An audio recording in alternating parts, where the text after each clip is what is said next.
Before the first king wore a crown, the fertile mud of Mesopotamia was a silent witness to the birth of the oldest gods ever known. The Anunnaki descended from the high heavens, towering figures whose shadows stretched across the marshes of the first city, ancient Eridu. These titanic beings were not vague spirits, but physical masters who felt the sharp sting of hunger and the fire of human emotions.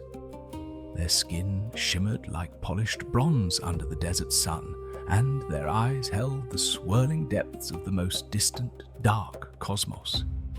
In the ancient land of Sumer, thousands of lesser deities existed, but only 12 great gods sat upon the high council of fate.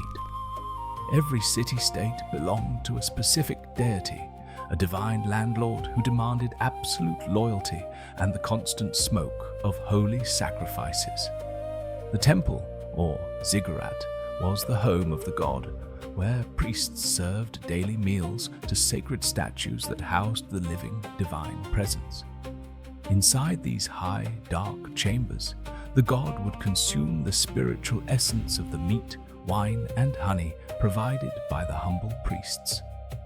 To govern the chaos of a new world, these masters relied on the meh, tangible objects that contained the blueprints of civilization. These meh were physical relics appearing as golden scepters, heavy tablets, or intricate jewelry that granted absolute divine knowledge. One meh granted the secret of kingship, while another held the technical craft of the weaver or the brutal art of the chariot war. The meh were the very gears of reality, and gods often fought bloody battles or used trickery to steal these relics from one another. Enki was the wise keeper of these divine technologies, hiding them in his underwater palace of Apsu, far from the prying eyes of rivals. Without the correct meh in their possession, a god could not protect their city or ensure the survival of their mortal subjects. Each of the 12 great gods held their own city as a domain, guarding its walls, canals, and people with jealous and protective power. Enlil ruled from the sacred heights of Nippur, while the fierce goddess Inanna transformed Uruk into a center of both love and bloody war. Before the black-headed people were created, the lesser gods, known as the Igigi, were forced to toil in the heat to dig the great canals. When these lesser gods rebelled against their heavy labor, the great gods decided to fashion a new creature to carry the divine yoke. Humanity was shaped from the clay of the riverbanks, mixed with the life-giving blood of a sacrificed and rebellious ancient god. We were built to be the stewards of the earth, toiling in the sun so the Anunnaki could feast and rest in their high, cool temples. Sumerian culture was a delicate balance of divine service and the constant fear of a god's sudden, unpredictable, and violent whim. The scent of the date palms and the sound of the reed boats on the marshes were the backdrop to a life of labor and divine prayer. Even the meh of brewing beer was a sacred secret, a divine liquid meant to soothe the hearts of both gods and hard-working men. The walls of the cities were built of millions of mud bricks, each one stamped with the name of the king and the god he faithfully served. In the markets of Lagash and Umma, traders exchanged grain for copper and lapis lazuli under the watchful gaze of the temple guard. War between cities was often seen as a duel between the gods themselves, with mortal armies acting as pawns on a dusty desert board.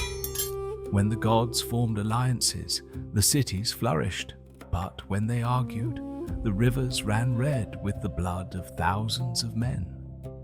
Every victory on the battlefield was credited to the gods' favor, while every defeat was seen as a sign of divine anger or neglect. The black-headed people mastered the art of writing, pressing their needs and debts into soft clay with a sharp reed stylus. This cuneiform script allowed them to track the movements of the planets, which they believed were the physical bodies of the gods. They divided the circle into 60 degrees and the hour into 60 minutes, a system of time we still use in our modern world today. This mathematical order was a gift from the gods, a way for humans to mirror the perfect geometry of the celestial and holy realm. Yet, for every gift of divine knowledge, there was a heavy price of submission enforced by the iron hand of the king and temple. The gods walked among the people in the early days, their chariots thundering through the clouds and leaving trails of fire and awe. In the shadows of the Ziggurats, the air was thick with the scent of burning cedar and the rhythmic chanting of the high holy priests. They believed that if the sacred ritual stopped for even a single day, the gods would depart and the world would crumble into chaos. This was a world of bronze and bitumen, where the divine and the mortal were intertwined in a struggle for survival and eternal glory. In this series, we will explore the lives of the 12 great gods, uncovering the secrets of their power and their ancient dark origins. We will see how Inanna climbed to power and how Enki saved the seeds of life from a great flood that nearly erased the entire world. The Meh are still hidden in the dust, waiting for those who are brave enough to reclaim the lost wisdom of the first civilization. The red thread is leading us into the heart of the desert, where the echoes of the Anunnaki still vibrate within the ancient ruins. Listen to the wind as it whispers through the broken bricks of Nippur, calling us back to the dawn of time and the birth of our souls. The journey into the Sumerian Pantheon begins now, where history and mystery meet under the watchful eye of the eternal, silent stars. Hitting that like button and leaving a comment is deeply appreciated. Subscribe to the channel if you want to see the rest of the Sumerian Anunnaki Pantheon. Thanks for watching.